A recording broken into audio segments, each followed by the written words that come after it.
Hence, the university gained recognition as the top performing school with the most number of accredited programs given by the Accrediting Agency of Chartered Colleges and Universities in the Philippines. It is the only HEI in Rizal that offers graduate degrees in agriculture as well as selected undergraduate degrees in arts, engineering, fishery, social work, and sciences. The university is now guided by its new vision of becoming the leading university in human resource development, knowledge and technology generation, and environmental stewardship. To attain this new vision, the university focused its institutional development towards public recognition and awareness of URS excellence, excellence in human resource profiling, university-wide infrastructure and facilities development, and excellence in academic and administrative processes and services. Likewise, the university has forged ties with international companies in Israel and Malaysia for its international practical and on-the-job training programs. The university also established its Mechatronics Center, Biodiversity Center, and Sustainable Agriculture and Natural Resources Institute.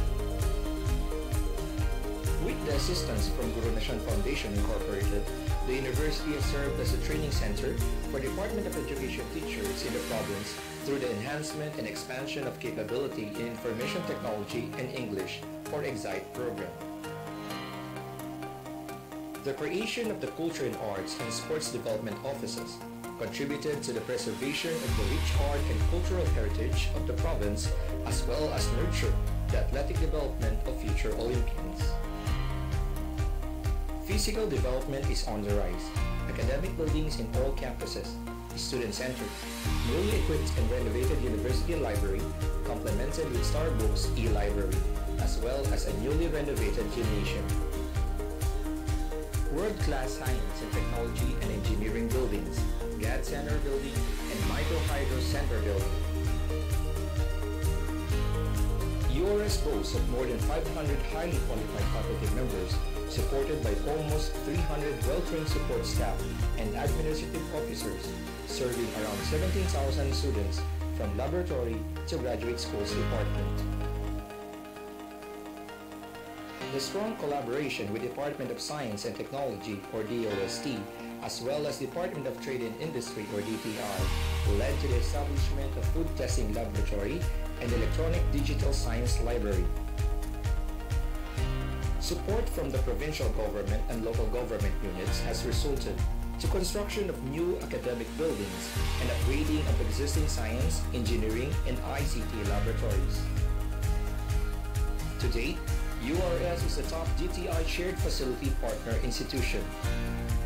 URS ranks first as the nationwide model of DOST Starbucks partner institution. URS is one of the best civil engineering schools of the country based on PRC licensure performance. It is also a DepEd training partner institution in K-12 education.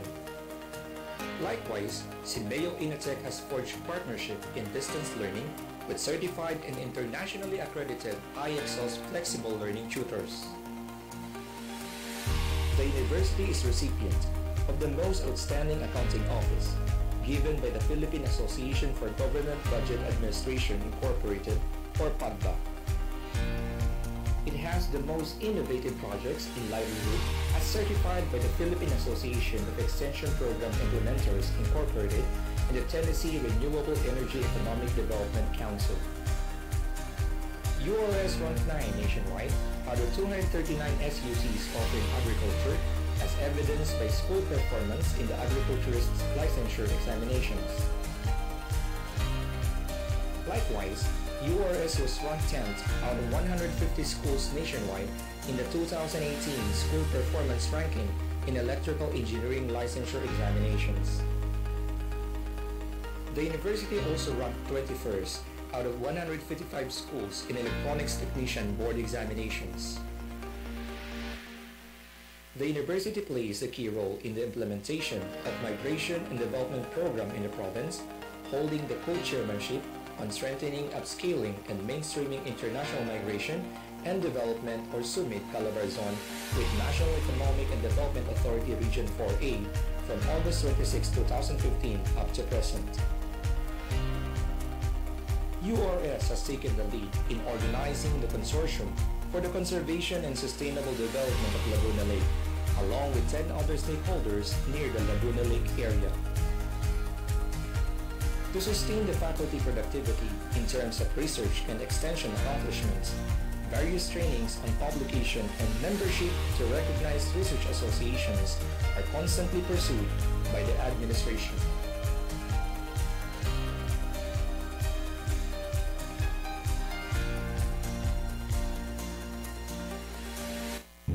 Ito ang DWWD 1134 kHz Katropang Radio. Iba tayo! 5, 4, 3, 2, 1. Isang oras na usapan at kantahan kasama ang inyong katropang lovely Guillermo.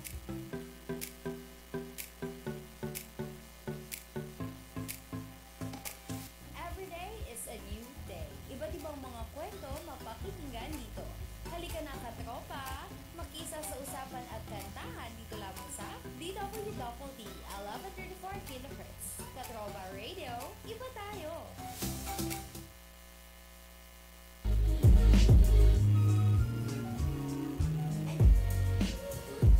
11:19 ang ating pong oras mga katropa. Kayo pa rin po ay patuloy na nakatutok sa ating himpilang 1134 kHz di WWD Katropa Radio at live na live niyo po kaming napapanood sa ating pong Facebook page Katropa di WWD-CRS Virtual R TV. Live rin po tayo mga katropa sa ating YouTube account, YouTube channel Katropa di WWD.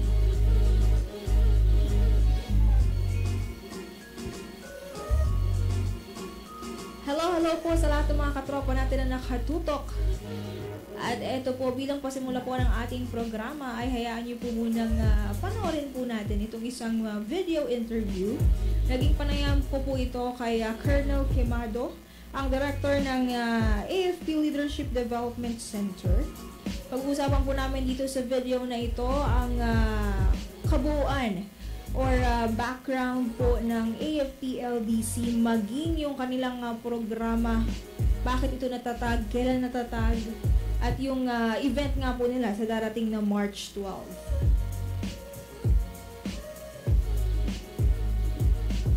Panoorin po muna natin to mga katropa at naway ano po tayong mapulot na iba't ibang kaalaman sa panayam kay Colonel Quemado, ang director ng AFP Leadership Development Center. Thank you, lovely. I'm Colonel Romulo D. Quemado, the 2nd Philippine Navy Marines. I'm currently the director, the pioneering director of the AFP Leadership Development Center. Yes, sir. And maraming salamat po, of course, sa pagpapaunlak. Ito pong pagkakataon na kami po ay makapanayam po nito. Thank you, lovely, for coming over. Yes, sir. And sige po, simulan na po natin ang mga tanong. Sir, first of all, para po sa kaalaman ng lahat, ng karamihan po, ay maaari niyo po ba kaming dalhin muna kung paano nagsimula ito pong AFP Leadership Development Center, sir? Ito po ba ay bago pa lang or matagal na pong nag-exist itong office po? Actually, lovely, bagong luma siya. Bagong luma. Kasi last year, a study was initiated by the J8, training natin, staff for training.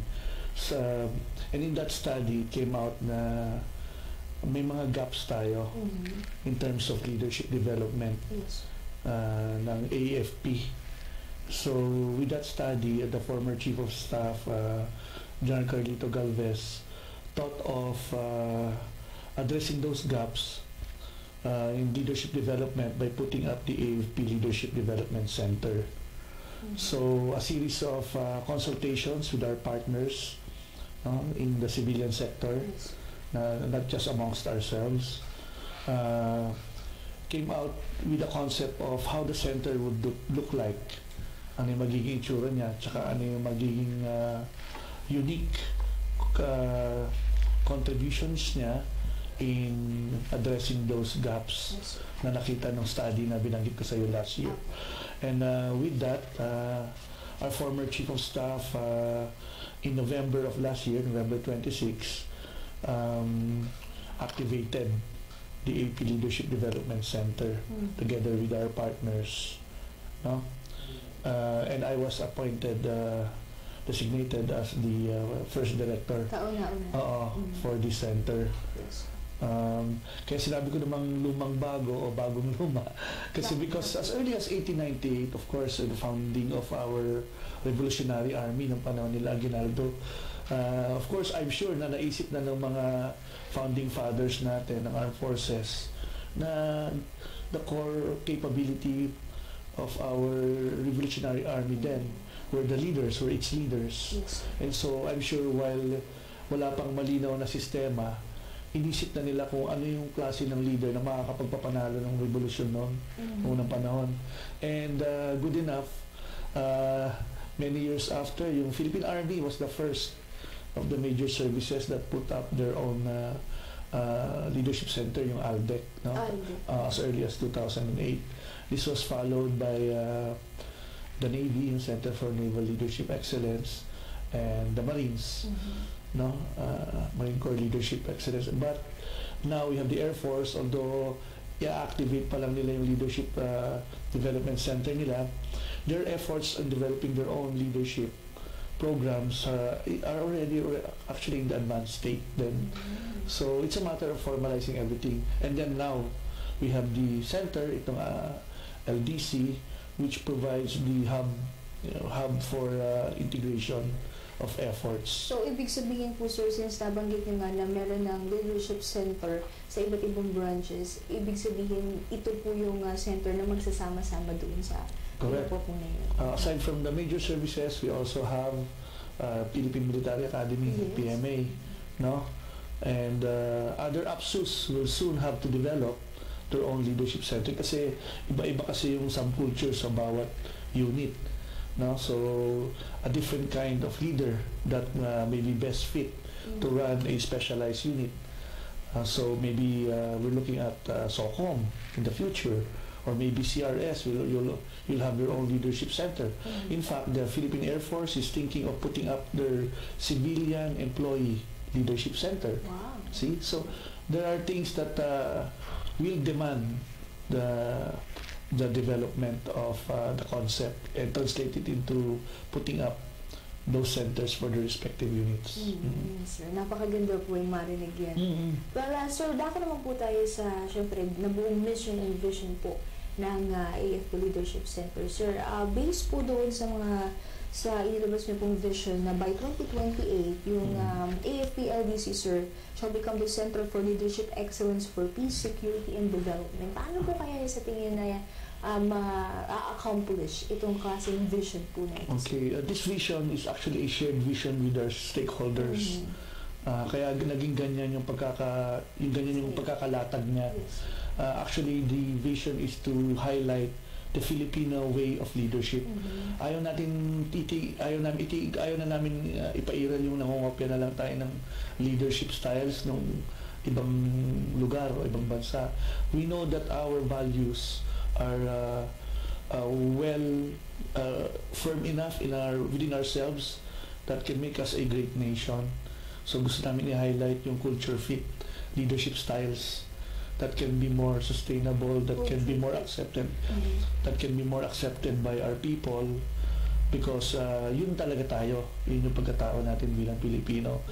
So that's the vision there. Kaya ganun yung pagkakalatag niya. So nabanggit niyo po yung collaboration, sir. Ayan, pwede niyo po bang mabanggit kung sino po yung mga kasama po natin dito? So we have evolving partners like in the business sector, we have Ayala Corporation. And then we have international NGOs like the Asia Foundation. Meron tayong mga CSOs like GoShare. And then academic partners, UP and Ateneo. And in fact, yung MSU was there. It's also part of our council, advisory council. Yung mga state universities. Sila yung magiging partner natin dito because our aim is to ensure that our approach is to avoid inbreeding but rather multidisciplinary. Kunin natin yung the best of the best across all sectors and try to put it as one and combine it towards a leadership style that will fit all of us. Sir, matanong ko lang din po kasi since AFP Leadership Center, ito po ba ay maliban sa mga officials po natin ay meron din po itong benefit para po sa mga enlisted personnel natin or for all officers? Yeah, in fact, hindi lang enlisted personnel, pati CE. Because when we say developing the AFP's core leaders, we are actually referring to the officers, the enlisted personnel, and the civilian employees. All three are they are of primary concern. So we are now in the phase of developing our leadership development framework for the enlisted personnel and also for the civilian employees. Yung sa officers, tapos na. On March 12, we will publish, hopefully we will publish yung leadership framework namin for the NCOs, enlisted personnel, and the civilian employees of the AFP. Opo, sir. Good to know po na meron. Ayan. And, syempre, sir, since nabanggit nyo kanina, kauumpisa pa lang, parang baby pa lang siya. Right. We are celebrating our first 100 days on March. Opo. Sir, dun po sa 100 days po na yun, ano po ba yung naging accomplishment ng AFP LBC, sir? But for the AP leadership, I think the pinaka-highlight ng accomplishment natin, sama na rin kayo, is actually yung getting the stakeholders involved. Of all the offices of the armed forces, it's only the LDC that has an advisory council at the inception. At the day of its inception, mayroon na siya advisory council. And meron siyang core group representing a sizable sector of our society. So that's one major accomplishment, to get them into the shared vision. I think that makes it unique. And second is we are trying to address immediately yung mga needs ng mga professional military education natin, like yung CGSC, no? CGSC, which actually provides education and training for our mid-level managers or commanders, if you want to put it that way, no? So we're trying to enhance yung curriculum nila, leadership module, and in partnership with the Asia Foundation initially and AIM, no?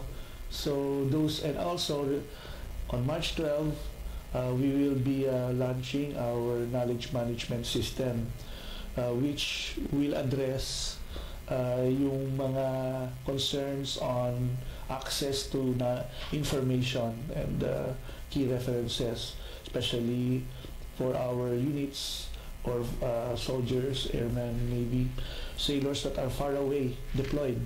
Now they can, on an app, they can go to their cell phones and yes, later on we'll develop it app or website. Sa ngayon website siya, and later an app, and then they can access information.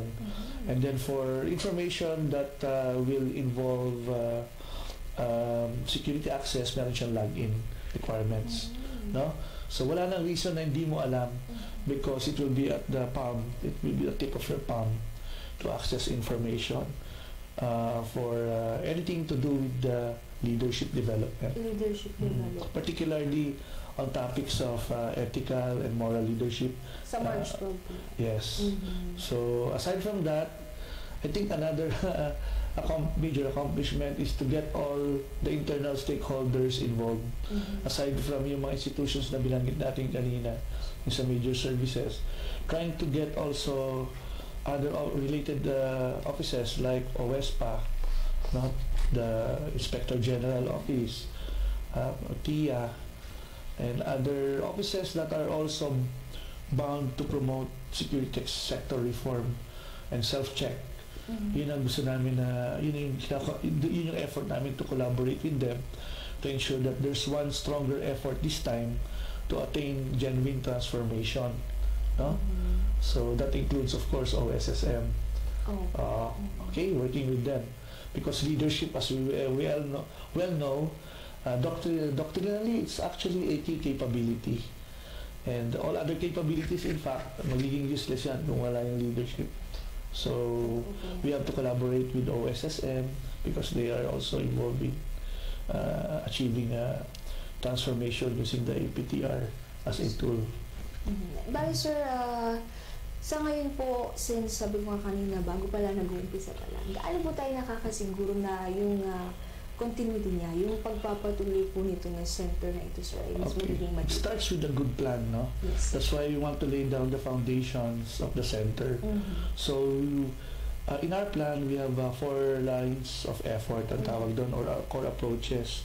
First is capacity building and training, Yes. to ensure that we are able to rear leaders based on standards na gusto natin. Second is our multidisciplinary engagement, yung sinasabi kong collaboration with stakeholders, no? Our leaders should learn to engage with other leaders. The third is leaders development integration. Our efforts to develop our leaders internally should be integrated. Dapat nagkaisa lang, fused and coordinated, no? Mula sa pagka-recruit hanggang sa pag-retire. Isa lang ang tono, isa lang. So, and the fourth one is advocacy and awareness.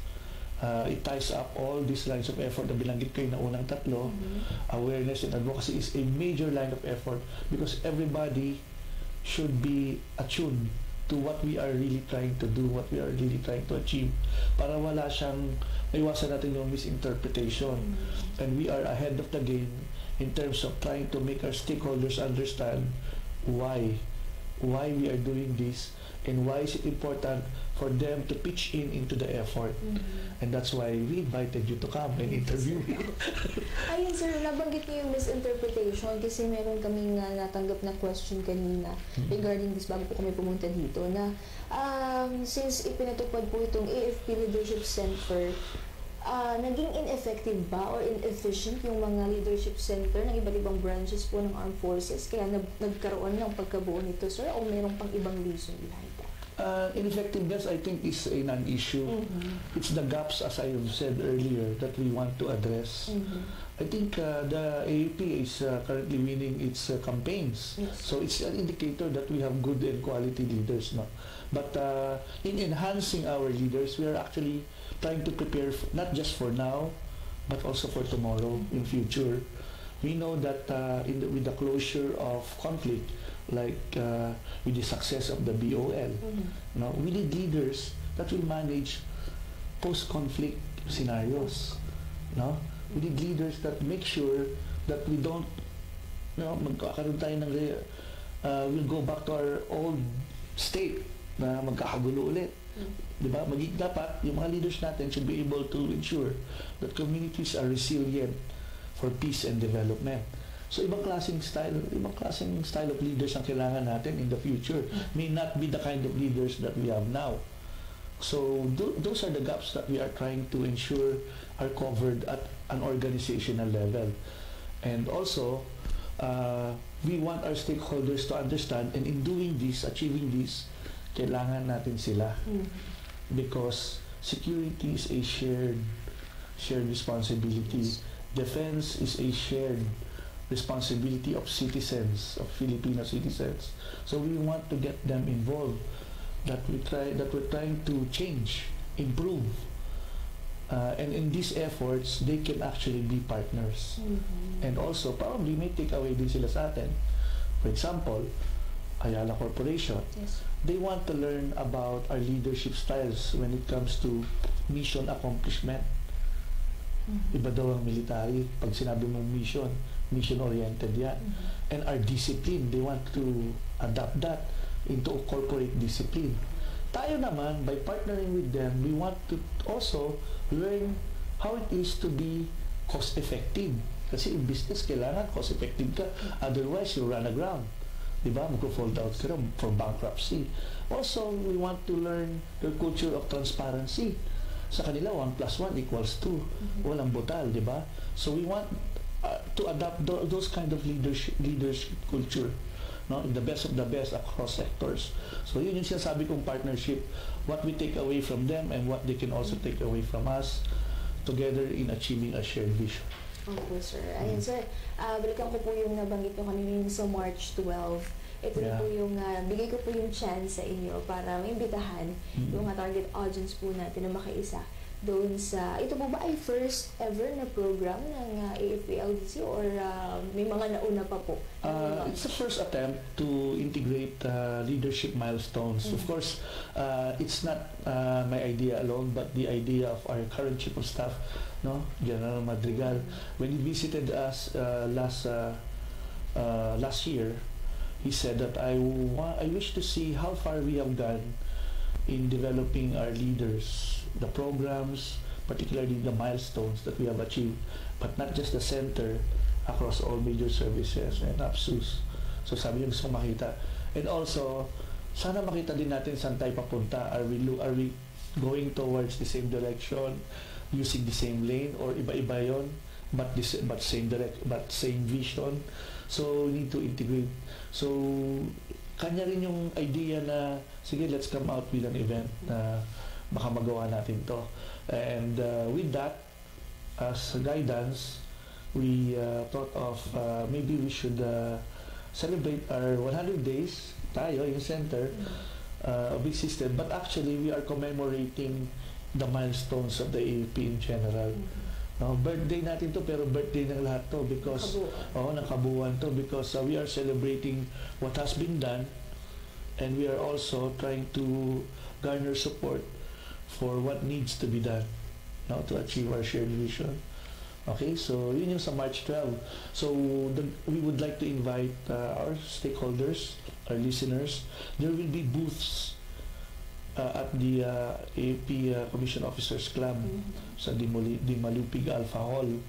There will be booths set up to include yung TAPS, 10 Outstanding Filipino Soldier by Metro Bank. They will set up a booth there, and PMA, the Navy, the Air Force, the Marines booth will be there, and of course the AP Leadership Center booth. So we'll be highlighting kung ano yung mga nagawa na at dapat pang gawin, and a little bit of how we intend to get from point A to point B. May konting paliwanag doon. Please find time to visit the venue, the site. So pag gano'n kayo na idea, we'll start to open the site by as early as 9 a.m. for the general public. Well, the Chief of Staff arrives much later, and then we'll try to hold on to that area until the whole day, and then about that time maybe siguro kung may time kayo, pwede na siguro, no? Beyond officers, 7 o'clock, we'll have to close it down. Baka may iba pang users ng site. So that's an open invitation for all. For all people. Yeah.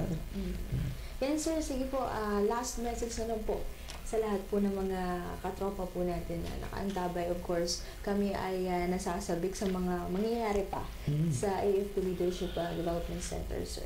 The center has many activities that is not just for the AFP personnel, but for the general public also to participate. We have a Facebook page, and in that page, we will be announcing kung ano yung mga upcoming activities namin together with our partners. And also, the reason for that is we want to get continuing inputs on how we can best approach, how we can best conceive activities that will better achieve our objectives. And also, probably as an appeal to everyone, that security sector reform is actually meaningless kung walang kasamang taong bayan. You know, it's change. So the best way to not just advocate but pursue change is if you are together with your constituents, no, together as one, as partners, as co-equals with a shared agenda. So yun yung pagbabago na gusto ng armed forces, and this is an armed forces which is an institution that really is trying very hard to pursue its mandate, and trying to reach out to the people that hindi namin kaya mag-isa to, and challenges that lay ahead deserve a one whole of nation approach. Sir, maraming salamat po sa napakagandang explanation po na yun. At mas naliwanagan kami kasi akala namin kanina more lang siya for officer only, No, it's for for everyone. mga sundalo natin. Yung In fact, Lovely, in the future, I don't want to jump the gun. In our fight to become relevant, there might be an opportunity for leadership exchange for select sectors of society. When I say leadership exchange, we can actually sit in and learn leadership skills during our capacity building events. And also, an opportunity for us to send our guys, our AP personnel, in their own leadership development events or activities. We've started this with Ayala already, but hindi pa siya open for everybody. Kasi we're still there in the built-up phase. Yes, sir. Alright. Maraming salamat Okay, po. thank you. Lovely. Mga katropa, inyo nga pong napanood ang panayam kay Colonel Quemado ng AFP Leadership Development Center at darating nga po ng March 12, iniimbitahan ang lahat sa AFCO po yan mga katropa para po sa kanilang event. Napakaganda po yan dahil mas mauunawaan natin ang patungkol po sa AFP LDC sa ating pong pagpunta dyan. 11:43 ang ating oras. Tuloy-tuloy po tayo sa ating programang Usapan at Kantahan. At eto mga katropa, ipasok na natin agad-agad ang first song ng ating mga junior katropa. Mga suki natin yan sa kantahan. Junior katropang John Ray at si Franz.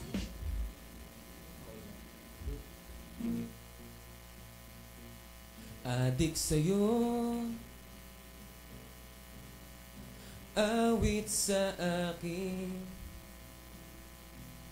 tila sawa na sa'king mga kwentong maraton tungkol sa'yo at sa ligaya. Iyong hatid sa aking buhay, tuluyang bida sa isipan ko. Ikaw sa umaga't sa gabi, sa bawat minutong lumilipas, hinahanap-hanap kita, hinahanap-hanap kita. Sa isip at panaginip, bawat pagpihit ng tadhana, hinahanap-hanap kita.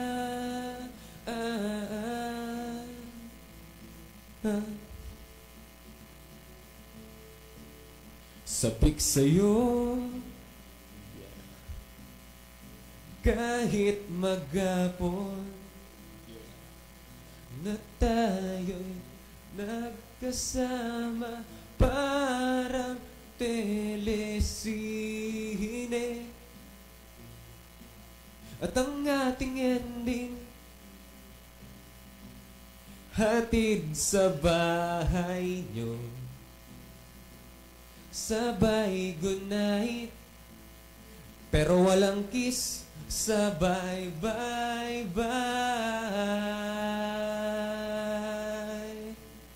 Sa umaga't sa gabi, sa bawat minutong lumilipas, hinahanap-hanap kita, hinahanap-hanap kita.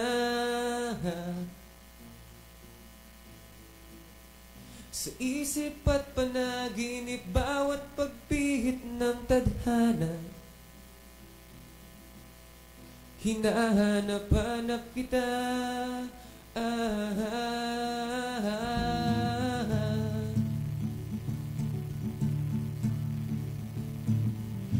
Para sa mga katropa naming taga-Kapsu, salamat sa mga moments natin. Michael, Mara, JV, Ira at Jassel. Sana wag nyo kaming kalimutan. Maraming salamat sa ating pagkakaibigan. Whoa! Sa umaga't sa gabi, sa bawat minutong lumilipas, Hinahanap-hanap kita. Hinahanap-hanap kita.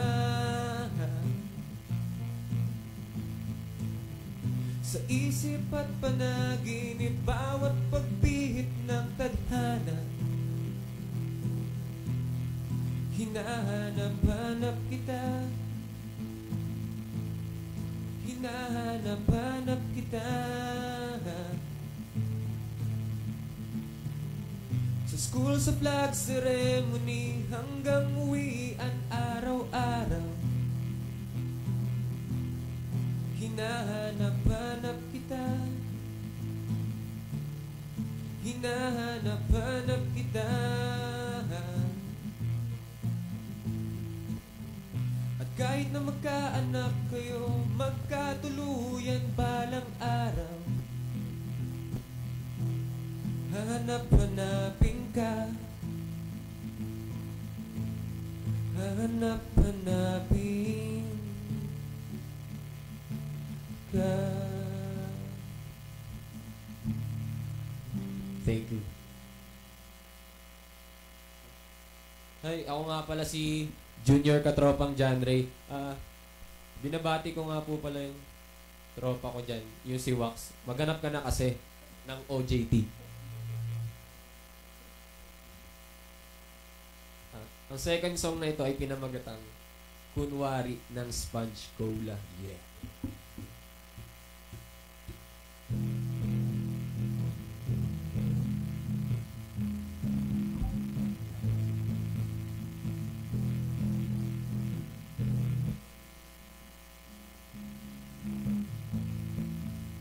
Tayo na namang dalawa, walang sali-salita, pinagtagpo ng tadhana, magkasamang nag-iisa.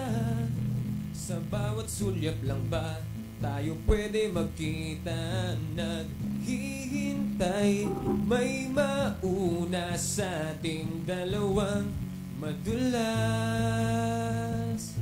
Oh, oh, oh.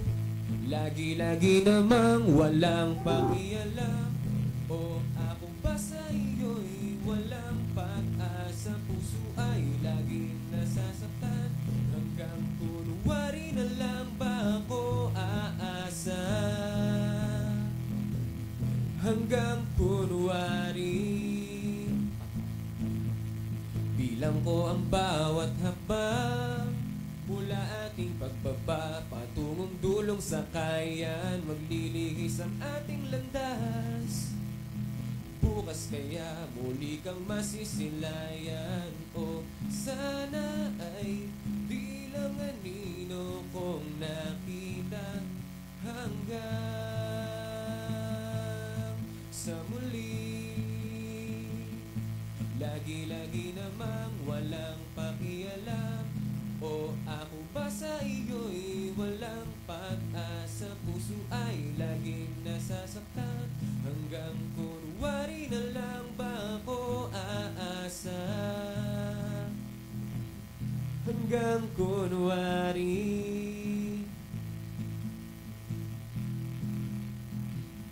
hanggang kunwari, naghihintay, may mauna sa ating dalawang madulas. Oh, oh, oh, oh, oh, oh. Lagi-lagi namang walang pakialam.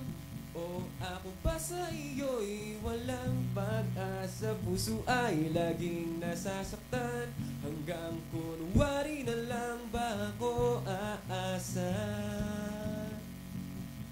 Hanggang kunwari,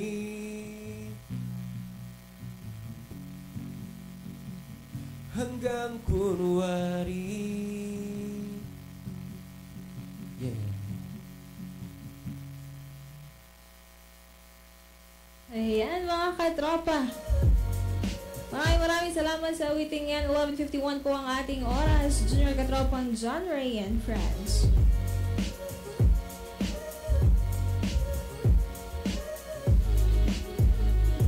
Tuloy-tuloy po tayo sa ating programa, ang Usapan at Kantahan. Kasama ko po ngayon sina Junior Katropang Jassel at si Louie. Bati muna kayo sa lahat nating mga taga-subaybay. Go ahead. Good po mga katropa. Hello, magandang umaga mga Bati katropa. Parehas na kayo ng sinabi. Yung totoo. Baka meron kayong gustong batiin dyan, shout out. Go ahead. Sige na, go. Shoutout po sa mga magulang ko dyan, tsaka po kay Andy. Hello po. Ayun nga, may mga nagpapashoutout nga pala dito. Ay, hi daw sa mga classmate niya na makakasama na raw siya sa grad peak kasi na-risked daw. At tsaka shoutout naman dyan sa kuya ko na nagwo-work dyan sa Mandaluyong. Ayun, sabi ng bati nga pala niya, yung high school friends niya na sana daw matuloy yung drawing nyo. At hello muna sa mga katropa ko po dyan sa Kingston, Ontario, Canada, kay Tita Nitz, kay Tita Waveley.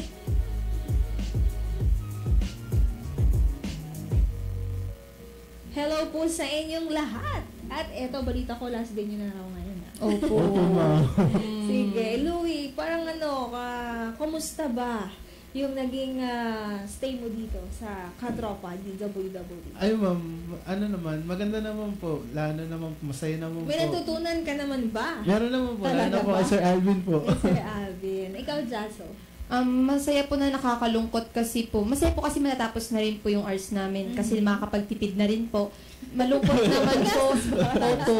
Malungkot naman po kasi na may mga bago po kaming friends dito na hindi na po ulit namin makikita na, o kayo matagal ulit namin makikita, tsaka po kayo ma'am, yung mga heads po dito. Opo, talaga naman ma'am. Alright, maraming salamat din syempre sa inyong oras at pagtitiwala na ibinigay sa amin na dito kayo OJT. Pero syempre, ang mahalaga naman talaga dyan, hindi yung oras na matapos, kundi yung memories at yung mga aral na natutunan nyo dito na yan, ang OJT kasi or on-the-job training mga katropa, yan po ay preparasyon para sa realidad ng buhay, diba? Lalo na dun sa field na inyong pinili. Ikaw ba, Jassel, anong plano mo sa mga susunod na taon? Ikaw ba ay magpapatuloy sa ganitong field? Or kung papala rin, syempre, ma'am, gusto ko rin po sa media field. Kasi po yung course nga po ganun. Diba? Ikaw, Louie? Ganun din po. Siguro papatuloy ko. Ayan nga po mga katropa, huling ito yung last time na makakasama natin ngayon sa ating programa si Louie at si Jassel. And mamaya po, yung iba pa rin na last day ngayon ay ating makakasama rin po sa programang Usapan at Kantahan.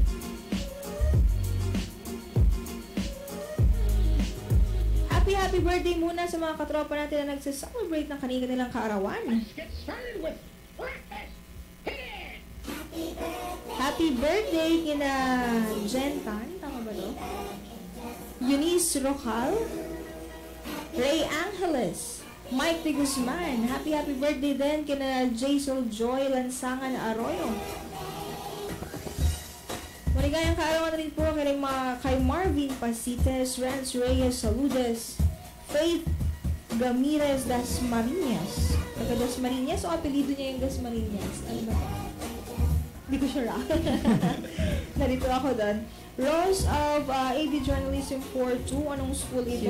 LB De Boss. Absolutely. Happy birthday sa lahat po na nagsaselebrate ng kanilang birthday. Maging sa mga hindi po namin nabanggit ang inyong mga pangalan, maligayang kaarawan sa inyong lahat. Yun, si Katropang Ian Bakungan. Maligayang kaarawan. Ako, our ever loyal Ian, di ba? Hindi ko alam kung naabutan niyo yun, pero siguro nakita niyo na rin dito. Hindi ko sure kung familiar kayo sa kanya. Mga katropa, 11:55 ang ating oras. Dumako na po tayo sa ating liham para sa kawal na ihahatid po ng ating junior katropang si JB. Once again, ang liham para sa kawal, ito po ay parte po ng ating programa kung saan yung mga mensahe po para sa ating tropa, sa mga kasunduluhan natin Luzon, Visayas o Mindanao. Dito po natin mapakikinggan, mapapanood at babasahin po yun ng mga katropa po natin na kasama po natin dito. Kung nais niyo pong magpadala ng liham para sa kawal, maaari niyo pong i-message yan sa ating Facebook page, Katropa DWWD-CRS Virtual RTV, o di ka naman ay i-comment po sa ating comment section below, or pwede niyo rin pong i-direct message yan sa akin, or pwede rin naman sa mga junior katropa po natin na alam yung dito po nag-internship. Well, ayan na, mukhang ready na po ang ating liham para sa kawal. Once again, ihahatid po ng ating junior katropang si JV.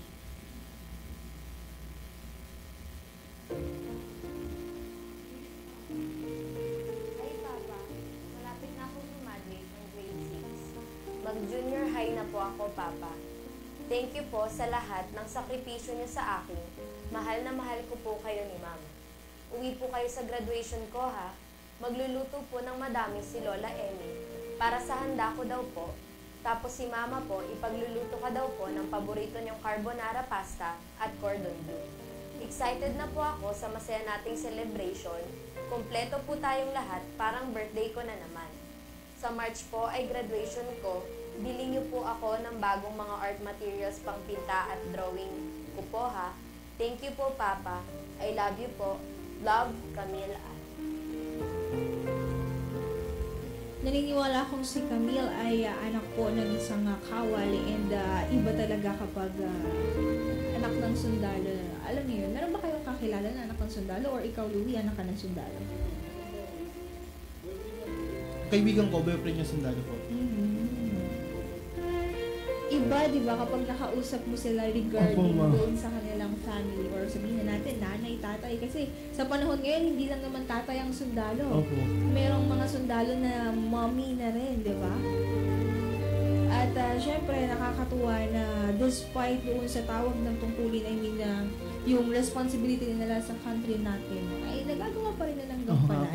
Yung kanilang tungkulin bilang mga magulang. Alam mo yan, Opo, di ba? ma'am. Mga katropa, inulit ko po kung gusto niyo pong magpadala ng mensahe para sa ating tropa, maaari niyo po yung i-message sa katropa di www.crs Virtual Art TV o di kaya naman i-direct message niyo po sa akin or sa mga junior katropa po natin dito.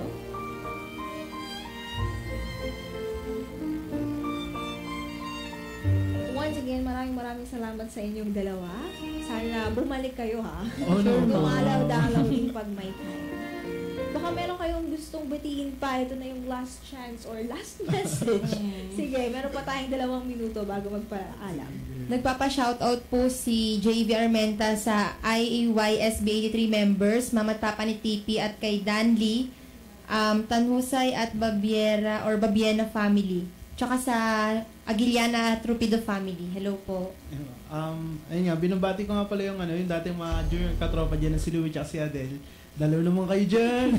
Asa na si Louie? Pinagpakita. Makain naman daw ka dyan. Tapos binabati nga pala niya yung mga schoolmate niya sa pamantasan ng Muntinlupa tsaka yung family niya sa Muntinlupa.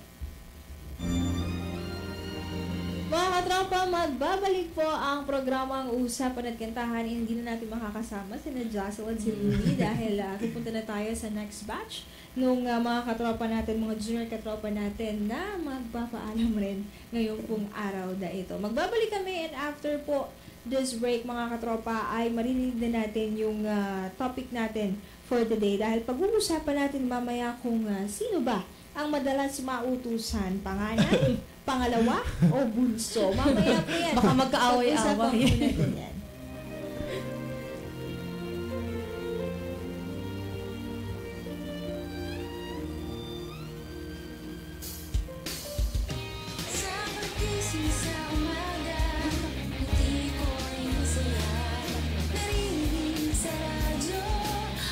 Basta pag iba't ibang uri ng kwento mapapakinggan dito sa Luzon, Visayas at Mindanao, pati sa buong mundo.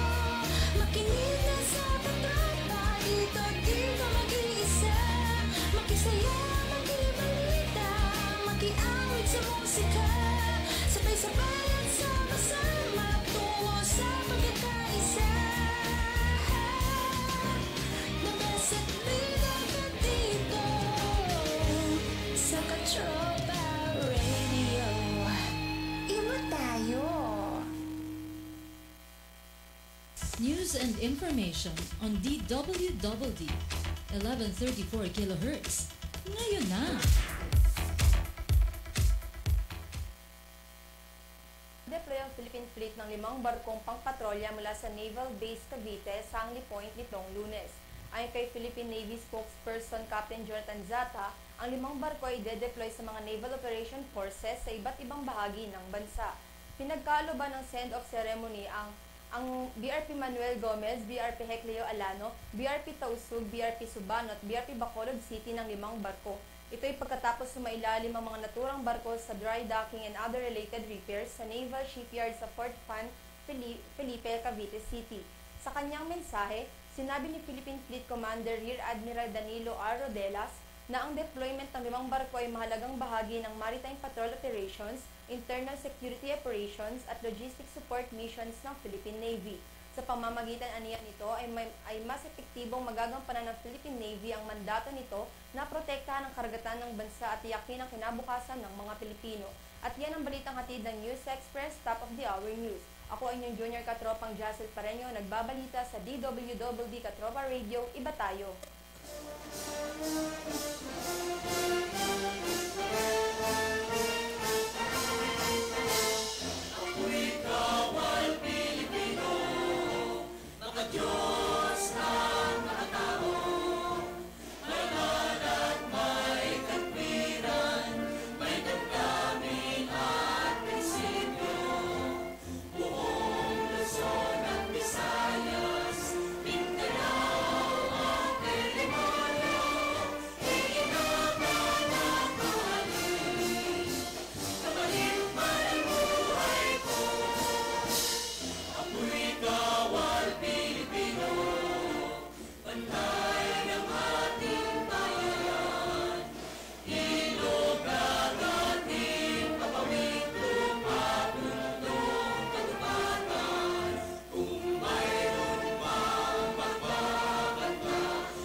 Ito ang DWD 1134 kHz Katropang Radio. Iba tayo!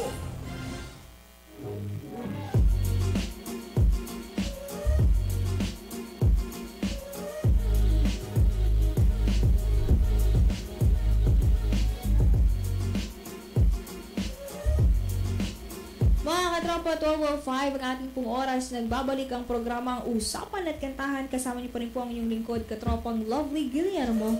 Sa ngalan po ng ating katropang si Glenn Gutian na rumarakit ng bonggang-bongga ngayon. Napanood niyo ba si Glenn? Yes. Napanood na kagabi. Nandun siya. Hindi lang natin nakita. Nandun siya. Hello muna sa mga katropa natin dyan na mananangalian na po. Nako, ang sarap kumain ngayon. Hindi ko alam kung bakit. Parang gutom na gutom ako. Nakakagutom. Hello muna sa mga katropa po natin dyan sa Tandang Sora, Quezon City. At eto na nga po mga katropa, tulad ng naipangako ko kanina, ay meron pa tayong makakasama mga junior katropa na, tama ba tawaging last day talaga? Parang lungkot naman pag last day, diba? Siguro sabihin natin nakakumpleto nung kanila pong oras ng internship. Kaya naman bibigyan natin sila ng pagkakataon na muling makasama kahit sa last day na ito. Sige, umpisa na po natin. Pakilala kayo at syempre kung meron kayong gustong batiin, go ahead. Ayan, hello sa mga katropa natin na nanonood ngayon. So, ito na yung last day namin and talagang Talaga natin last day. Yes, last day dito sa OJT. Uh-huh. We have so much knowledge na mababaon doon sa future kung ano man yung tatahakin namin. Ayan, binabati ko yung FOS family dyan sa Tanza Cavite. Hello.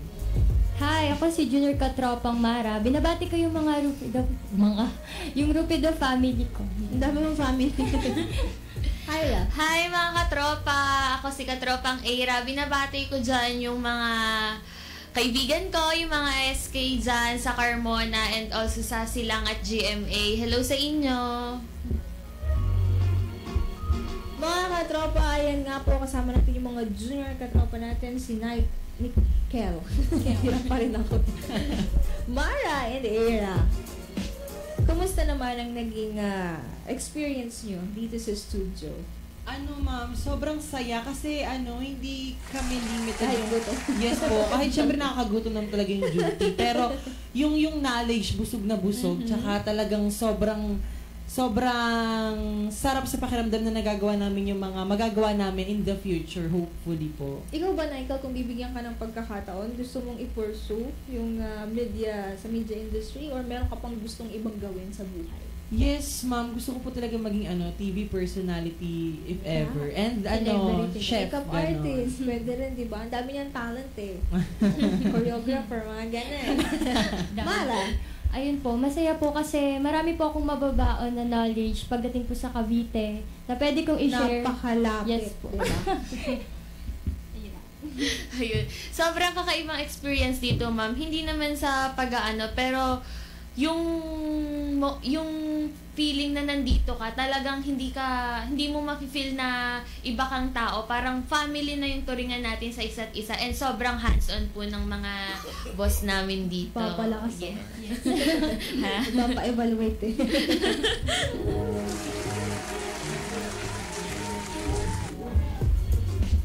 Kung bibigyan din ng pagkakataon ni Era and Mara, ipupursue niyo ba talaga? Opo, kung meron po talagang chance. Kung meron chance. Ikaw? Sa akin, ma'am, yes po. Pero at the same time, may gusto din po akong ibang field na pwede kong tahakin. Track and field. Napakagaling. Ang galing naman. Butong puya kaya ganyan. Hindi, kasi syempre, di ba, kaya ako tinanong, kasi merong mga OJT or intern na pumasok sila sa ganyang course, pero hindi naman talaga buo yung puso nila doon. Kumbaga, yung iba, no choice, ganyan. Pero meron talagang iba na yun talaga, naka-mindset na yan. Elementary pa lang, alam na niya. Opo. Alam niya yung gagawin niya sa buhay, di ba? Ikaw ba, Michael, ganun ka rin? Opo, nakaset na talaga ako. Nung pagdating ko po ng nursery. Opo, nung nasa chan pa lang ako, ma'am. Alam ko na. Balita ka na doon. Opo. Ikaw, Mara, pangarap mo? Opo talaga. Pangarap Gusto ko rin po makita sa TV eh. Totoo. Ayun, nakikita ko. Ikaw, Era. Ako, ma'am, First choice ba to? Or yes, ma'am, first choice naman po. Pero at the same time, madami talaga akong gusto, ma'am eh. Iba to? Opo, madami akong gusto tulad nito. Gusto ko rin magka-business in the future and also maging photographer po. May iba talaga siyang passion. Yes. Kumbaga. Pero syempre, magkakaano lang din magkakalapit lang po yun.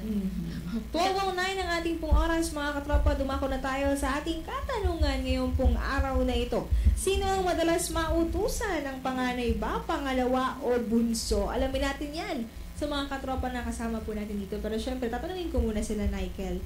Ikaw ba pang ilang ka sa magkakapatid? Panganay po. Panganay. Based on your observation, ikaw ba yung madalas mautusan o yung mga kapatid mo? Siguro nung maliliit pa yung mga kapatid ko, ako. Pero ngayon po na sobrang busy na rin ako at saka kaya na naman nilang mag-lead on their own. Parang mas nauutusan ngayon yung bunso. Yung bunso. Kawawa talaga. Kawawa po talaga. Ikaw, Mara, pang ilan ka sa magkakapatid? Only child lang po, ma'am. Di so, sa akin, ma'am. No choice siya, ma'am. Ang galing naman. Pero, anong feeling ng only child? Ma'am, okay lang po. Okay lang sa'yo. Hindi ka naghahanap ng kapatid? Dati po, pero ngayon po hindi na po. Ngayong malaki ka na, parang okay na po. Kasi sa'yo lahat ng atensyon, di ba? Ikaw, Era, pang ilan ka? Pangalawa po ako, ma'am. Pangalawa. Pero malimit pong utusan yung kapatid ko. Kasi utos po sa akin, mami, iuutos ko lang din sa bunso namin. Ka talaga yung bunso. Sino nga ba ang madalas mautusan ng panganay, pangalawa o bunso? Meron bang mga nag-comment ng mga katropa natin? Yes po. Sige nga, sino-sino ba yan? Mga katropa, kung gusto nyo pong sumama sa ating mabilis lang na talakayan, i-comment nyo na po ang iyong kasagutan sa comment section below dyan po sa ating Facebook Live. O di kaya naman ay mag-join sa chat group po dyan sa YouTube channel natin. Sino ang madalas mautusan? Panganay ba? Yung pangalawa o yung talaga namang bunso na lahat ng utos nandyan na talaga dyan? Na ito. Dun po sa Facebook post, ang karamihan na kinoment is bunso daw po yung madalas mautusan. Kasi sabi, pauwi na daw sila Tapos yung mga panganay, pauwi na daw yung mga panganay, tapos yung bunso, papunta pa lang. Opo, tapos sabi dito, bunso kasi wala daw kaming karapatan umangal at magreklamo kasi mas bata kami kaysa sa kanila. Totoo ba? Agree ba kayo doon? Ikaw, Michael, yung bunso nyo, ganun nyo na siya i-treat? Or Hindi naman po inaalil. Sorry, pero medyo bossy nga ako pagdating sa bahay. Aminado naman ako doon. Pero hindi naman Opo, hindi naman nakakasakal yung utos. Pero yun, talagang mas nauutusan talaga yung bunso sa amin. Siya talaga eh. Opo, kahit siya kami, talaga. ako pasensya na sa bunso namin kung nanonood. Hindi, lalo na ngayon na may trabaho lahat, tapos may nag-aaral pa rin na isa, tapos siya kasi yung may iwan sa bahay kasama ng parents, di ba? So siya talaga mautusan. Saka, ang pangit ng pakinggan, pero parang pag sa bahay, pag magkakapatid kayo, may superiority, di ba, ma'am? Parang siguro, somehow, base na rin sa kultura nating mga Pilipino na syempre, magulang, then next na dun yung panganay, ire-respeto ng pangalawa, then yung bunso naman, ganun din yung respect na ibabalik niya sa pangatlo, pangalawa, saka sa panganay. At dahil siya nga ang huling-huli, parang wala nang respetong na hindi naman. Kumbaga, inaasahan sa kanya na mag-submit sa authority. Yun siguro yung term na yun. Ikaw ba, Era, based sa napansin mo, sa mga kakilala mo, ano sa tingin mo, sino ba talaga yung madalas mautusan? Ay, ma'am, sa akin, based sa experience ko, bunso po talaga. Shout out pala sa mga tropa ko dyan na kung makapag-utos sa mga kapatid nilang bunso. Diba? Naririnig natin Sobra, yan. ma'am. Kasi nga, parang, they always say na, wag kang mag-react. Opo, kasi nga bunso sila, hindi sila pwedeng umangal sa ate at kuya nila, ganyan.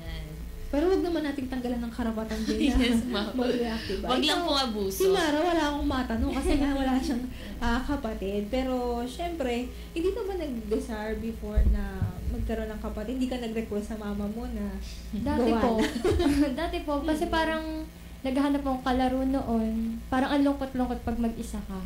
Pero ngayon, pag tumatanda na po wala na rin po. Kaya Katropang Ronald Angeles, si ate at kuya ang madalas raw pong mautusan. Ayan, kasambahay. Ay, maganda yan. At least, yung mga ate at kuya, yung nauutusan. Kawawa naman kasi talaga yung bunso. Yung bunso nyo, kuya, anong ginagawa? Carry lang din. At least, alam ng mga ate at kuya na mayroon din silang responsibility sa bahay na hindi naman dapat kalimutan na hindi lang puro bunso at bunso ang dapat kumilos sa loob ng bahay, 'di ba? Pero based sa based sa karamihan, ganun talaga. Bunso talaga, ma'am. Siguro time na para mapag-isipan natin na hindi naman na dapat lahat ng burden nasa bunso. Bagaman sila talaga yung naiiwan sa bahay. Mga katropa, 12:14 ang ating pong oras. Once again, kung gusto niyo pong makisali sa ating kwentuhan, i-comment niyo na po ang inyong sagot sa ating comment section below.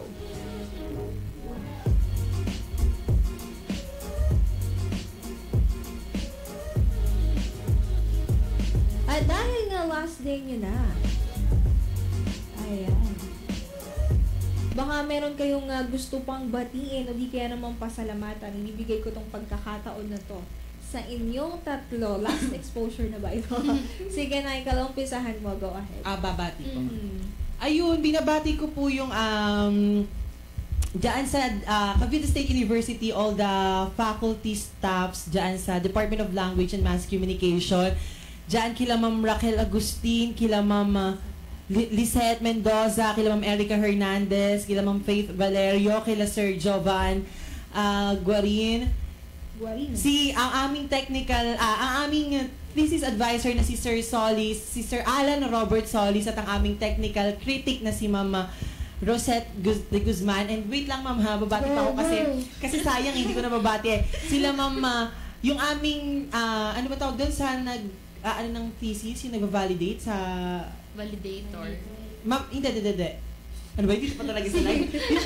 yung kapag sa mga survey, statistician, si Ma'am Sheila, si Ma'am Sheila Balikudjong, tapos binabati ko rin yung... Itag mo lahat yung pinagsasabi mo. Yun nga po, ma'am, para plus din, diba? Sino pa ba? May nakalimutan pa ba ako? Baka magtampo Sila, okay, sige mamaya na ako.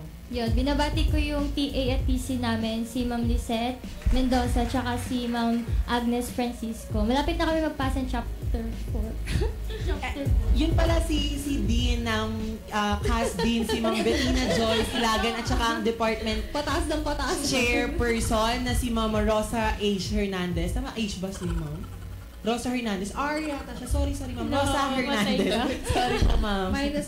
Ay, Ella. Ayan, hello guys. Binabati ko dyan yung TC at TA namin. Hi, Ma'am Beng. Malapit na din po namin pasa yung chapter 4 sa TC namin kay Ma'am Catherine Mojica po.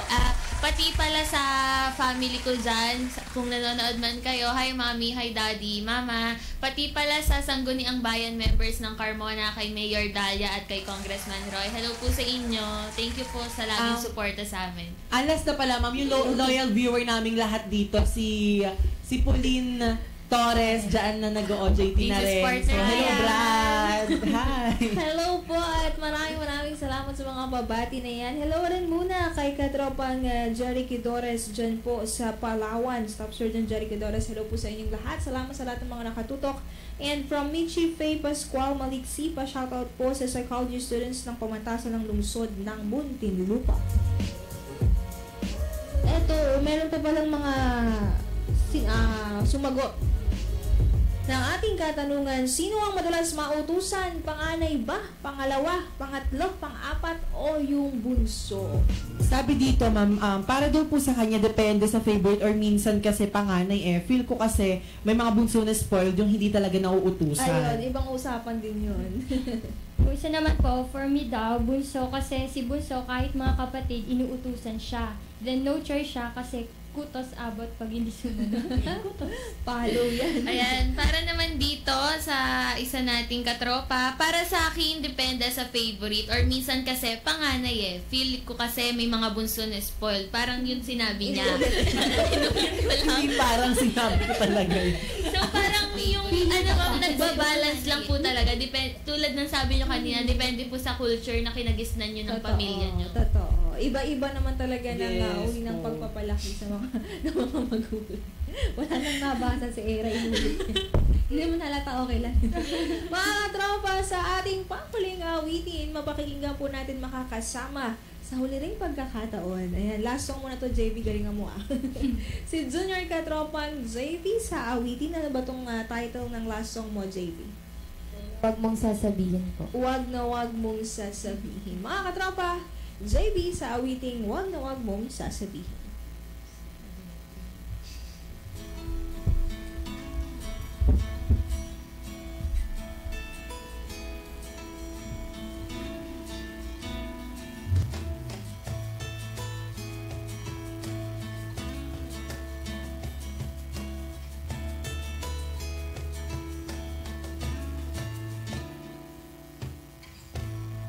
Gusto ka bang sabihin? Ba't di mapakali? Kung hindi makatingin, sana'y huwag mo na tong palipasin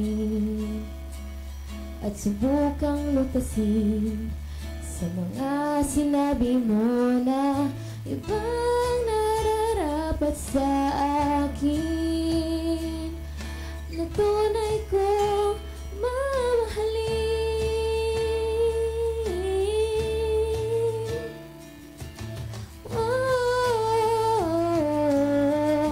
Huwag na huwag mong sasabihin na hindi mo nadama itong pag-ibig kong handang ibigay kahit pagkalayaan mo.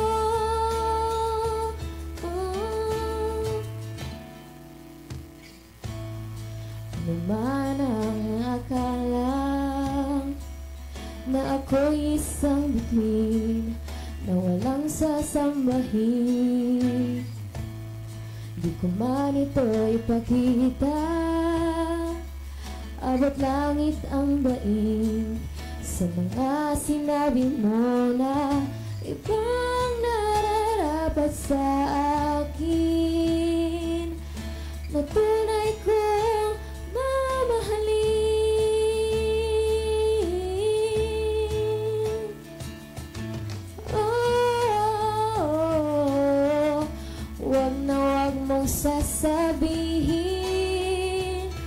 na hindi mo nadamang ito. Pag-ibig kong handang ibigay kahit pagkalayaan mo.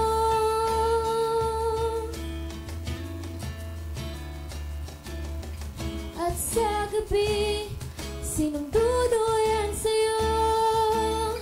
At sa umaga, ang hangin ang hahaplos sa'yo. Oh, wag na wag mong sasabihin na hindi mo nadama itong pag-ibig kong handang ibigay kahit pagkalayaan mo.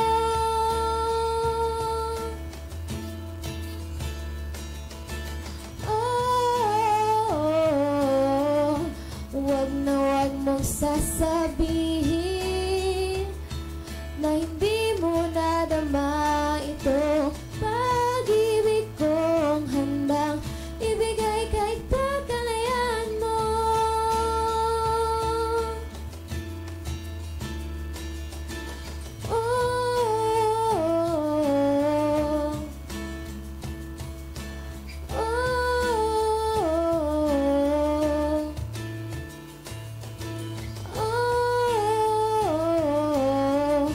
Wag na wag mong sasabihin na hindi mo nadama ito. Pag-ibig kong handang ibigay kahit pagkalayaan mo.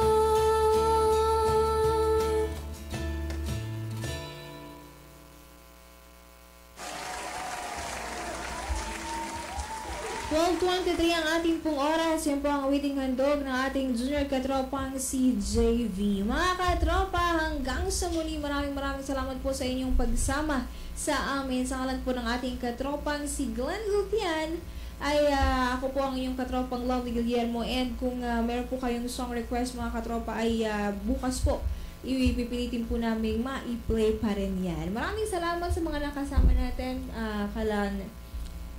Michael, Mara, Era, kay JV, kay Louie, kay Jassel. Sana ay meron kayong natutunan at maiuwi sa Cavite na napakagandang lesson. Hanggang sa muling pagkikita, may graduation pa kayo, huwag kayong mag-alala.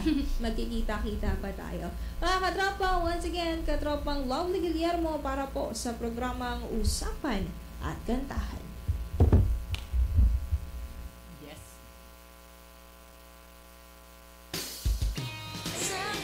Sa umaga, ngiti ko'y masaya. Narinig sa radyo, boses ng katropa mo.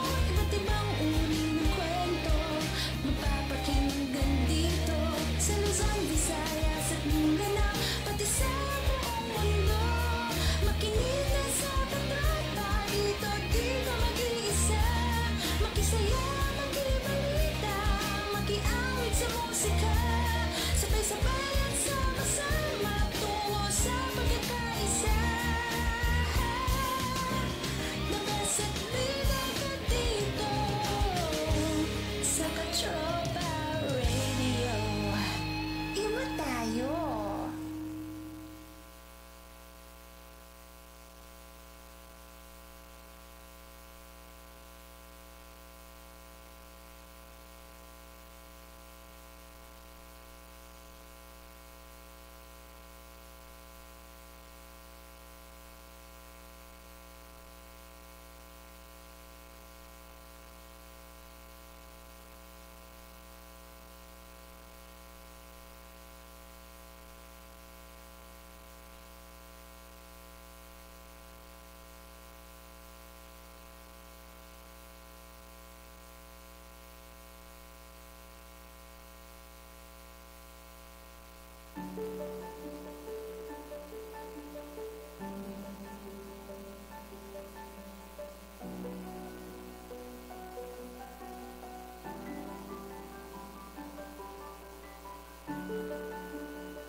Nag-umpisa ito ng tama, itong gobyerno na to. Sana magtatapos din ito ng tama.